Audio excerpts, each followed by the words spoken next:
Más información en esta mañana de la radio. Es miércoles y a esta hora tenemos turno con el doctor. Vamos a hablar con el doctor Julio Saleme, como siempre, para trazar un balance general de lo que está ocurriendo con el tema de la pandemia, para hacer algunas consultas que nos han quedado pendientes y, por supuesto, como siempre, para hablar un poco de la actualidad que tiene que ver también con el cuidado de la salud. Julio, buen día. Muchísimas gracias por atendernos. ¿Qué tal? Buen día, Andrea. ¿Cómo estás? Muy bien. Bueno, me alegra. Julio, bueno, varias situaciones y varias consultas, pero querías hacer referencia en principio a lo que tiene que ver con la enorme cantidad de accidentes de tránsito, algunos graves, otros fatales, otros por suerte no tanto, que vienen ocurriendo no solamente en las rutas, digo a nivel general. Sí, es una de las problemáticas en nuestro país más importantes, una de las causas de muerte más importantes, lo podemos pasar entre las primeras 3 causas de muerte en la Argentina, es terrible. Bueno, cuando nosotros convenimos a hacer este espacio dijimos, bueno, hablemos de temas de actualidad, por eso hemos hablado, ya por eso elegimos este tema, ¿no es cierto? Pero hemos hablado otras veces de accidentes domésticos, sobre todo, recordarás, relacionados con la tercera edad, digamos, cómo evitarlos. Y ahora están, digamos, los accidentes que no son domésticos, que ocurren digamos, de la vereda para afuera, de la casa de uno para afuera. En lo que lo podemos dividir en dos cosas, en dos partes importantísimas, las que son urbanas y las que son en rutas. Los urbanos, bueno, ustedes se cansan, Tito va y viene corriendo, con accidentes donde siempre hay un vehículo de mayor porte y una moto, siempre, prácticamente el 98% debe ser esto, hay varios por día, todos los días, algunos graves, algunos menos graves y algunos mortales, lamentablemente, fatales, ¿no es cierto? Y normalmente el que termina pagando el pato es el de la moto. Que, dicho sea de paso, digo, y bueno, vamos ahora al tema que queríamos hablar, es prácticamente no se utiliza la reglamentación, o sea, las motos andan como andan sin luces de noche, bueno, no te quiero decir nada, la contaminación ambiental, auditiva que producen, porque es algo terrible. Sobre todo los jóvenes creen que cambiándole o sacándole el escape la moto anda más, y esto es al revés, andan menos, pero hacen muchísimo más ruido. Y esto, como la palabra lo indica, un accidente es siempre evitable. ¿Qué es lo que falla aquí? Digamos, a la gente le gusta andar ligero, le gustará la moto, está buenísimo. Hay que practicar el deporte y listo, en un lugar seguro, para eso hay circuitos, uno puede andar a toda la velocidad que quiera, pero no en las calles, ¿no es cierto? Y esto, ¿quién debe controlarlo? Y esto debe controlarlo el Estado. Lamentablemente hay que quedarle al Estado. Más allá de la irresponsabilidad de alguna persona que, vuelvo a repetirte, anda sin casco, andan 3 o 4 cuando van los chicos a la escuela en los colectivitos, estos de motos colectivos, que va uno atrás, otro adelante, o sea, uno manejando y 3 chicos adelante, sentado arriba del tanquenasta. Bueno, esto lo hemos visto todos los días, lo vemos, todos los días. Eso es peligrosísimo, eso está recontrapenado por la ley, esa es una infracción. Pero bueno, no hay una inspección. El inspector de tránsito está para ver si estacionaste bien, estacionaste mal, si estacionaste sobre la línea blanca y hacerte la multa, recaudatorio. El ojo es recaudatorio pura y exclusivamente. Y después el cobro de pura y exclusivamente tratar de cobrar el estacionamiento. Esto es la inspección vehicular que se hace, de tránsito, digamos, no vehicular, que se hace en Pehuajó. Y lo hace el municipio directamente. En otros lugares, otras ciudades cercanas acá, siempre ese cobro está dado pura y exclusivamente a entidades de bien público, ¿no es cierto? El 9 de julio es April, como ser, hace años que cobra, y después produce, digamos, atención a pacientes que no tienen recursos, como ser de kinesiología, de rehabilitación, de todo eso es April.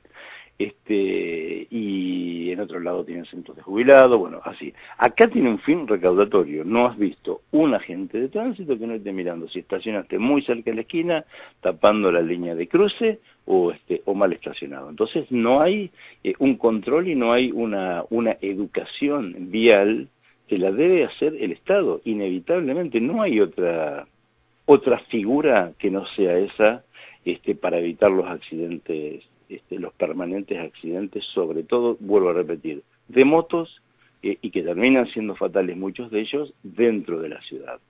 Y después están los accidentes en las rutas, que están en la gran mayoría en pésimo estado. Porque por ahí vos verás que alguna parte de las rutas se han repavimentado, que se repavimentan de mala calidad, cuando llueve es terrible porque se forman lagunas, y entonces, bueno, el parque automotor en realidad es muy antiguo, tiene muchos años el parque automotor, y entonces no tiene, los vehículos no tienen la tecnología necesaria del siglo XXI, que te la voy a enumerar, digamos, la gente no va con los cinturones de seguridad puestos, y eso, bueno, los cinturones de seguridad tienen prácticamente todos los autos, pero digamos, tienen que tener airbag, tienen que tener, para poder andar en esas rutas que cuando llueve se llenan de agua, tenés que tener una cosa que se llama control de tracción, para que el auto no vaya haciendo aguaplanes, se llama, o sea, que vaya haciendo zapito. Respetar las velocidades. Siempre en el accidente hay un error, siempre. Así se rompe un elemento es porque no se revisó, porque si no, no hay manera. Siempre hay un error humano, siempre. Por eso es un accidente, ¿no es cierto? Y esto es totalmente evitable. Recomendaciones, ir siempre atados. Bueno, se tiene el coche que el bolsillo alcanza. Yo tengo, lo que te estoy diciendo, que el parque es viejo y que no se están cambiando y no se está renovando, yo te puedo decir por talleres, sobre todo rectificadoras, no una sola, acá una rectificadora en Luján, conozco un montón de talleres de estos que me están contando que se está trabajando mucho en motores de camionetas y coches, porque cuestan tanto. Hoy para cambiar una camioneta necesitas 7, 8, 9 millones de pesos, una camioneta cualquiera de las que ves dando vuelta. Entonces, cuando llegan a una determinada cantidad de kilómetros, se rectifica el motor. Esto están teniendo muchísimo trabajo. Quiere decir que el parque automotor se está viniendo para atrás. Claro. Y eso produce accidentes. ¿Está? Y después, la gente es muy imprudente. O sea, a ver, veníamos, cinturón de seguridad. Los coches deberían tener airbag. Esto te salva muchísimo, aparte del control de tracción. Y después la disposición dentro del auto. Atados, vuelvo a repetir, con airbag, sin elementos sueltos que puedan, no sé, llevar el matafuego suelto nomás en el piso, que tenés un vuelco, te pega el matafuego en la cabeza y te mata. Digamos, sin elementos sueltos ninguno, ni las carteras habría que llevar. Y los niños tienen que ir en sus sillitas, como corresponde, atados. Hay los coches más modernos, ya de hace unos cuantos años, que tienen unos ganchos especiales para atarlas, no van atados en el cinturón de seguridad de atrás, sino siempre, los niños siempre atrás y siempre atados, siempre. Y esto yo te lo puedo garantizar. Yo tuve un gravísimo accidente en el sur hace un montón de años. Mi hijo Donato tenía 5 meses, iba atado, íbamos todos atados, iba en su sillita y nos salvamos todos. Me lastimé la mano, con el techo era de vidrio y los brazos del que maneja siempre van sueltos. Claro. Y digamos, me lastimé el brazo, nada más que eso, pero sobrevivimos todos de un terrible accidente, pero con absolutamente todas las medidas de seguridad. Entonces, bueno, de eso se trata. Y después, la otra parte, que son las rutas. Vi, y digamos, yo también adherí a eso, al pedido de autovía, ¿no es cierto? ¿Qué es lo que tendría que haber? Digamos, se va, aparte a tanta velocidad que desarrollan los autos, con camiones que van muy despacito, con micros que van muy despacito, claro, con maquinaria agrícola que va más despacito todavía, que mayoritariamente, digamos, está prohibido que transiten y que hay que llevarla arriba de camiones, está prohibido y una ruta está permanentemente encontrando este tipo de cosas. Esas son las causas de los accidentes: el pésimo estado de las rutas, el ser de una sola mano y andar a la velocidad que se anda, claro. Y gobiernos que realmente en este tema miran para otro lado. Entiendo, no hay plata. ya en poco tiempo con la inflación que hay no va a haber plata para el gasoil, para recolectar los residuos, seguramente, porque lo que te pasa a vos en tu casa seguramente va a pasar a nivel del Estado también, la inflación se va comiendo todo. Proyecciones del 70 y 80% de inflación por este año, sí que calcular.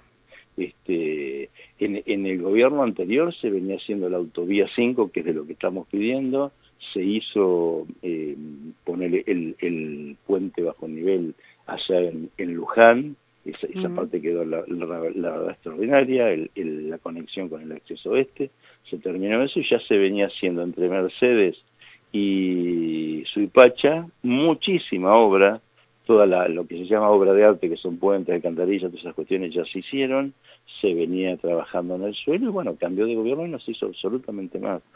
Se llevaron toda la máquina y crecieron a yuyo. Esto es lo que hemos visto en los últimos 2 años y medio de este gobierno, o sea que no hay absolutamente nada. Uno va por rutas que realmente salimos digamos, de estas concesionadas que más o menos por lo menos tienen cortado el pasto, ¿no es cierto? Y no mucho más.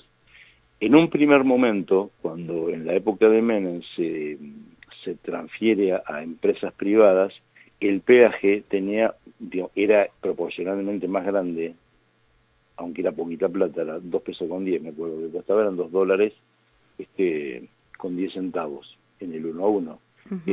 Pero la empresa tenía la obligación del mantenimiento de la cinta asfáltica. Viene un tiempo después, en el 2000 y unos poquitos tiempos después, y esto para no aumentar los peajes que hace el Estado, y para hacer negocios, dicho de otra manera, para que el negocio no lo vea el privado, la empresa lo único que tiene que tener es el remolque, la ambulancia en el peaje y cortar el pasto, ese mantenimiento. Todo lo demás, fíjate vos que lo hacen empresas privadas. O sea, el gobierno es el que pone la plata y licita. Un peaje que hoy vos pagás 50 pesos, en realidad vale quizás 300, 250 pesos lo pone el Estado haciendo obras, ¿se entiende? Y 50 pesos lo pone el contribuyente en la estación de peaje, y bueno, y es para cortar el pasto, y lo que te digo. Pero no es responsabilidad de la concesionaria, ¿eh? Nosotros no le echemos la responsabilidad del Estado, vamos a poner de la Ruta 5, a la concesionaria que tiene la Ruta 5 del peaje, sino al Estado, el que es el responsable de la obra civil sobre la ruta es el Estado, si es nacional, si es provincial, porque lo otro, digamos, eso se modificó en el año 2002, 2003, por ahí, más o menos en esa época. Entonces, el pésimo estado, vuelvo a repetirte, es lo que también produce, ¿qué habría que hacer? Tomar muchísimo más recaudos de lo que se toman, digamos, más allá que la responsabilidad. El tema del celular manejando, bueno, también es un fenómeno recurrente que no hay. Yo veo ya que uno baja los brazos en estas cuestiones, es como con el uso, decimos siempre, con el uso del barbijo, digo, uno termina cansándose, la verdad. Bajar los brazos y decir, bueno, me ganaron, ¿qué le va a hacer? Pero la situación es esa. Julio... No sé si te queda alguna pregunta. No, clarísimo. Traté de hacer un panorama muy rapidito. Sí, pero es muy claro y bueno, y parece una frase trillada, pero es real. Si se puede evitar, no es un accidente. Exactamente. Sí. O sea, hay que despertar conciencia, claro. Vuelvo a repetir. Julio, yendo al tema del que venimos hablando permanentemente, han surgido algunas dudas y algunas situaciones teniendo en cuenta el avance del COVID, la cantidad de casos que se registran, algo de lo que venimos hablando que es este fenómeno de cantidad enorme de gente haciendo cola para realizarse los testeos. Y surgieron algunas dudas respecto del tema justamente del testeo y cuándo una persona se puede considerar curada de COVID una vez que dio positivo y si es necesario volver a realizar un testeo para determinar si realmente el virus se fue del cuerpo o continúa. Cuando se hace un testeo da negativo, contundente, no hay otra. Te pueden pasar 2 meses y seguir dando positivo, no hay un tiempo. Te digo, nombre y apellido, sí. Leonardo Poncio, jugador de River, Tuvo 1 mes y medio dando positivo, no sé si te acordás, el año pasado. Sí, sí, hubo varios casos de famosos. Por eso, bueno, vos te enterás de los famosos. claro. Yo no quiero Sí, decir sí, sí, nombre sí. y apellido. Nosotros tenemos, no voy a decirlo tampoco. Y esto es no estoy hablando del municipio, esto es un problema nacional. Sí, Yo sí, lo sí, sí. vengo diciendo, ¿cuáles son los 3 pilares para luchar contra la pandemia? El testeo, o sea, salir a buscar. Hasta habría que tener, en Buenos Aires se tiene testeos móviles, salir a buscar los casos, primera cuestión.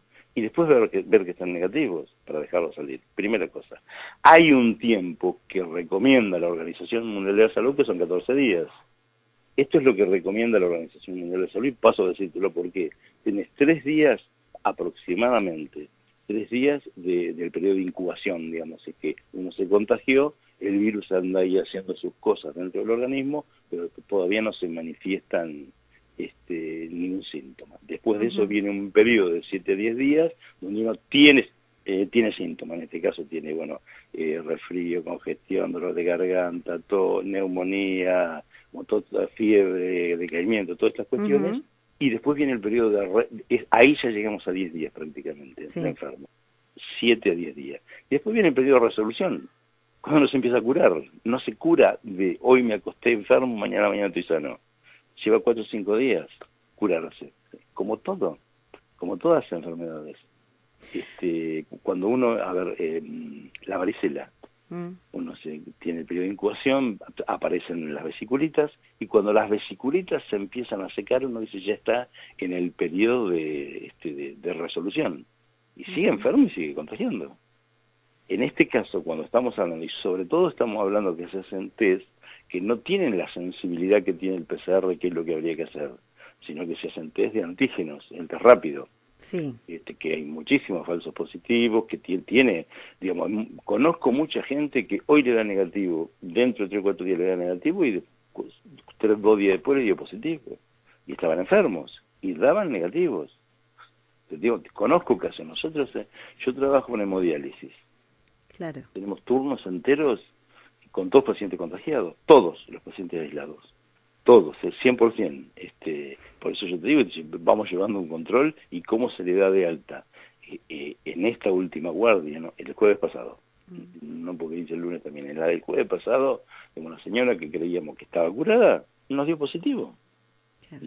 Sigue aislada, ¿qué va a hacer? ¿Cómo sigue? ¿Enferma? No, pasaron los días, y sí, pasaron los días. Claro. Cuando termina uno por supuesto que cuando llegamos a ese tercer periodo la carga viral es menos, y es menos la cantidad de virus que uno larga al medio exterior, pero contagia, y sobre todo con Omicron, que es tan contagiosa, en 15 segundos uno contagió el que está al lado. Claro. Bueno, el tema surgió ayer con un debate que se dio por redes sociales, por ahí con algunas terminologías bastante tensas, y queríamos una explicación de un profesional de la salud, pero dispuesto a explicar cómo es la situación, porque se plantearon varios casos de gente que da positivo, espera los días, que ahora son menos, en Argentina son 7, para poder volver a hacer vida normal. Y no tiene, te cuento, te voy interrumpiendo, discúlpame, eso no tiene ninguna base científica. La Organización Mundial de la Salud sigue recomendando 14 días. ¿Qué hizo la Argentina? Podemos hacer varias cuestiones, como una la hicieron terriblemente mal. Vamos a Pehuajó, si vos querés, fácilmente. A nosotros en marzo nos encerraron. Hasta barreras de tierra, lo que se te ocurra, todo lo que se te ocurra, la gendarmería, no se podía. Y el primer caso apareció en junio, julio, agosto, por ahí, no sé si recordás. Tuvimos 4 o 5 meses encerrados al cohete, cuando en realidad deberíamos haberlo hecho después. Claro. A partir de eso, el aislamiento del enfermo, por eso vuelvo a repetir, o del portador del virus, vuelvo a repetir, testeo, cuidados y aislamiento, y vacuna. Digamos, esos son los 3 pilares. Entonces, hay que testear y testear y testear y testear y testear y vacunar y vacunar y vacunar. Nosotros deberíamos llegar a fin de febrero con todos los mayores, lo dije así el otro día, incluido los adolescentes, de 13 años para arriba estamos hablando, ¿no es cierto? No los pediátricos, vacunados con 3 dosis, todos. ahí estaríamos en una buena situación. Si no llegamos a eso, la vacunación es mala. No me vengan, y ahora sí voy a decir con nombre y apellido, Goyan, ex ministro de Salud de la provincia de Buenos Aires, que no hizo la cosa buena, porque lo sacaron elegantemente por la ventana para diputado, porque hubiera sido extraordinariamente bueno la gestión de la pandemia en la provincia de Buenos Aires, lo hubieran dejado. Digo, yo no saco uno que es bueno, está, digo, en cualquier cosa, en el deporte, en lo que se te ocurre, que está jugando bien, sigue jugando. Bueno, ahí te lo sacaron por la ventana. Entonces, no me vengan con eso. No me vengan con que la provincia de Buenos Aires tiene protocolos especiales. Yo te doy un caso. Lo busqué en todo el mundo, en inglés, en castellano, en los mejores lugares. No encontramos en ninguna parte del mundo que estuviera indicado dar corticoides a los pacientes. Y en el protocolo de la provincia de Buenos Aires se dio, y en Pehuajó se daban. ¿Por qué? Porque, digo, no tiene la culpa el médico de Pehuajó o el director de salud, el director del hospital, digamos, las autoridades. No tienen, ellos siguen lo que decía la provincia. Le daban corticoides porque es una enfermedad inflamatoria, y no hubo absolutamente ningún estudio que demostrara que mejorara. Al revés, aumenta los riesgos. Entonces no me vengan con que el protocolo de la provincia de Buenos Aires es lo máximo del mundo. Acá hay otros lugares que son lo máximo. Y tienen que estar estas cosas tienen que estar publicadas en lugares científicos, no en la prensa común, en una revista que se llama The Lancet, en la revista Medicina, digamos, en revistas internacionales donde se publican y se estudian uno hace un trabajo de investigación, lo lleva ahí, lleva todo un proceso de estudio de un montón de gente para ver que está bien hecho ese estudio, y después se publica. Cuando se publica es, digamos, palabra santa. Pero de eso estamos hablando. Es decir, digamos, para mayor seguridad, y esto lo venimos diciendo, yo hablo de mi caso particular, y ya lo he comentado en más de una oportunidad. En su momento me dijeron, perdiste el olfato, sos positivo, quédate en tu casa, a los 10 días salís. Todo por teléfono. Y cuando uno tiene que salir, le queda esa sensación de que, ¿y si tengo el virus? ¿Y si todavía está? Y esto pasó con varias personas. Digo, lo básico porque es caro y no hay elementos. Claro, pero digamos, no hay elementos preparados, no solamente no está el test en sí, digamos, hasta el elemento humano está agotado. Esto ya lo has visto en todos lados. Y yo te lo vengo aclarando hace ya unos cuantos programas. Van a aumentar las muertes cuando 20 y pico, 30 días después que empezaron el pico de contagios. Van a aumentar la internación, y viene aumentando. Ya las muertes aumentaron más del 100% de lo que teníamos. Estábamos en 100 y pico muertos por día, cuando llegamos a tener 10, 12, en el país te estoy hablando. O sea, aumentó muchísimo. Ya pasamos de 30 y pico por ciento de ocupación de capa de terapia intensiva, estamos en el 40 y pico por ciento. No está saturado todavía. Esta es una enfermedad que no, digamos que en realidad si uno tiene las tres vacunas, no necesita internación porque hace un cuadro muy leve, pero hay muchísima gente que no tiene las 3 vacunas y muchos que no tienen ni la 1 ni la 2.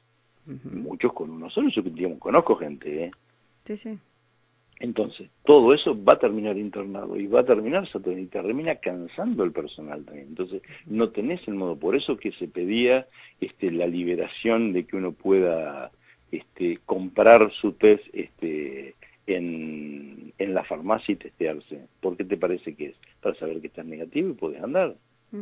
Y cuando tenés síntomas, para saber que estás positivo y te tenés que quedar guardado, inevitablemente. Y esto sí, esa parte es responsabilidad individual. La de proveer, porque también es una cosa cara, entre 2 y 3 mil pesos vale un test. Tampoco lo puede comprar cualquiera y hacerse uno todos los días, porque en una semana se lleva un sueldo entero. Claro. Entonces, digamos, esto lo tiene que proveer el Estado. Vivimos en un país pobre, que no tiene los elementos. Esto es lo que pasa. Se vacunó tarde porque no estuvieron los elementos, que eran la vacuna. Si nosotros cuando empezó la pandemia, en enero del 2020, hubiéramos vacunado, era verano, que es cuando no circulan los virus respiratorios. Hubiéramos llegado al otoño-invierno en una situación como la que estamos ahora, que la gente tenía una enfermedad muchísimo más leve, y murieron más de 120.000 personas.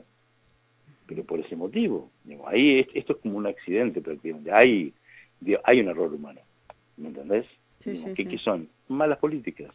Entonces, hay política de vacunación, política de testeo y política de inculcarle a la gente los cuidados necesarios.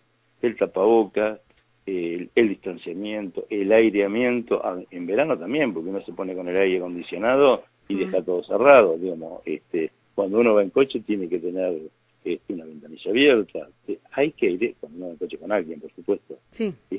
hay que ir haciendo aireación cruzada, y bueno, ahora tenemos las consecuencias. Yo te digo, grandes fiestas masivas. Vinieron las fiestas, todo el mundo se juntó con todo el mundo. Primero, por cuestiones de las elecciones, a la cancha todo el mundo, a las carreras de auto todo el mundo, a las carreras de caballo todo el mundo para todos lados, porque ya se había terminado la enfermedad, o no te acordás. Sí, sí, sí, sí. La enfermedad se había terminado. Bueno, acá estamos. Estas son las consecuencias. ¿Y la otra consecuencia cuál es? No es solamente eso.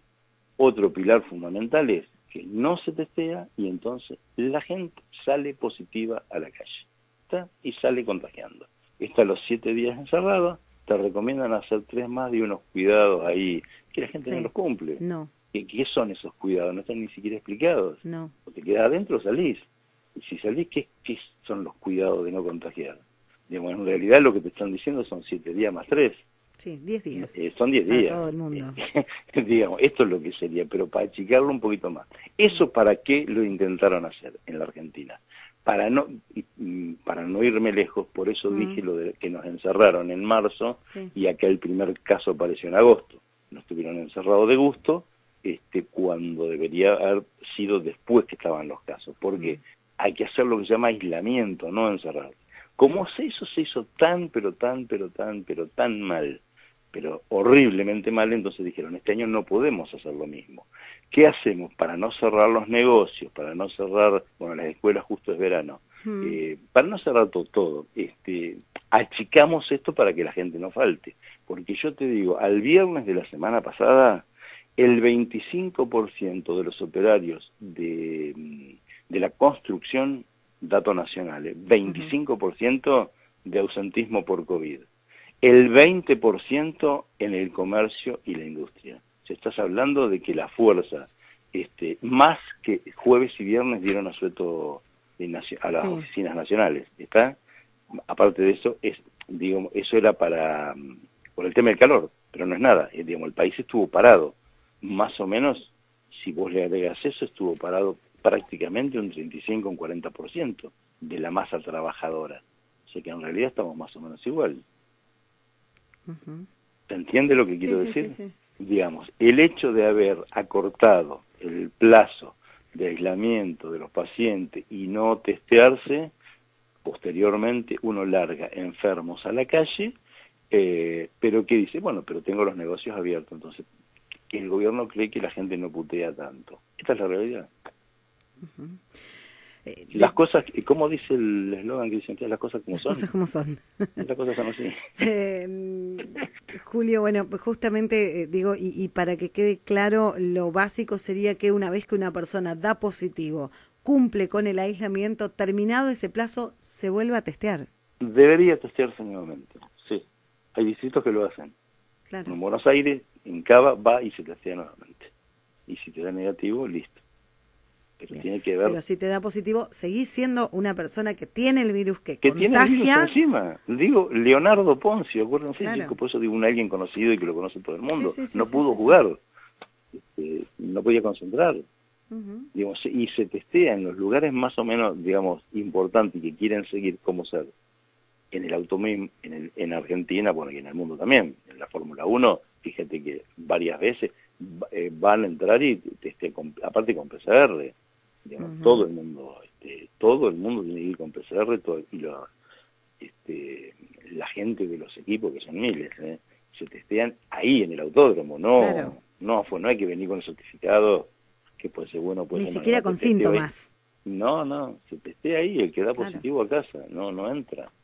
Digamos, esto es así, en los clubes de fútbol importantes, por eso te estaba nombrando, se testea en los entrenamientos, se testea permanentemente, no hay que se hace una vez, te dio negativo, estás sano para toda la vida, te dio positivo, estás enfermo, guárdate 14 días, 10 días, menos todavía, quizá después te curaste.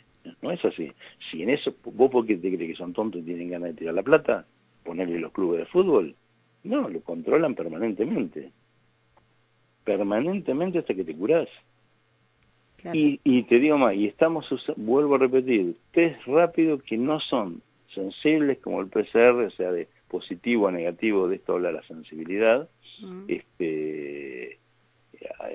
una aproximación nada más. Mide el antígeno que hay en el cuerpo, no te está midiendo el virus. ¿Está? Claro.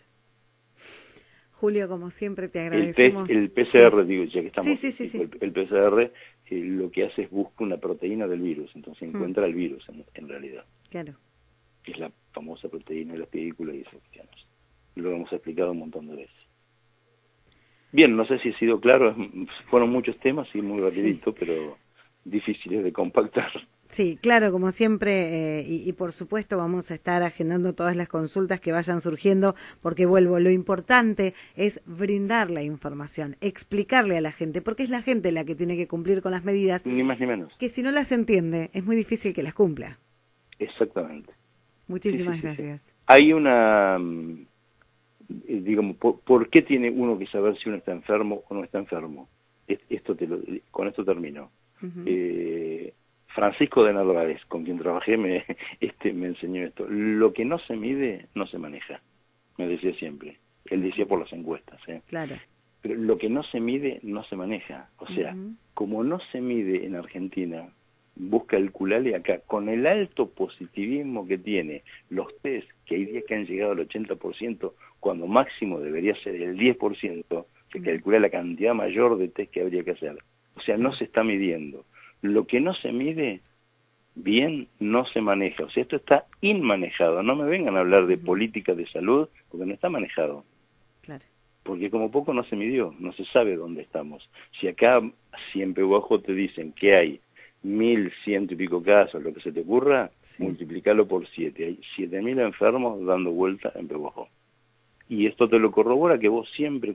No debe haber familia que vos conozcas, que vos, Adriana, que vos conozcas que no tenga un par de enfermos.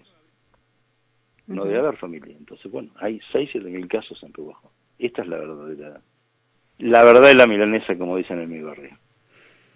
Muchísimas gracias, como siempre. Por favor, un abrazo grande. Que tengas buen día. Hasta luego. Hasta luego. Chau, chau. Bueno, el doctor Julio Saleme, cuando un profesional no solamente es profesional y sabe, sino que también tiene la delicadeza de explicarlo en buenos términos. Esto es lo que logramos ya desde hace un tiempo cuando tomamos este contacto una vez por semana para explicar diferentes cuestiones. En este caso, hablando de accidentes en general, pero fundamentalmente esta última parte que tiene que ver con el manejo de la pandemia, y es que los testeos no se están realizando como corresponde en Argentina, en la provincia de Buenos Aires y por ende en Pehuajó.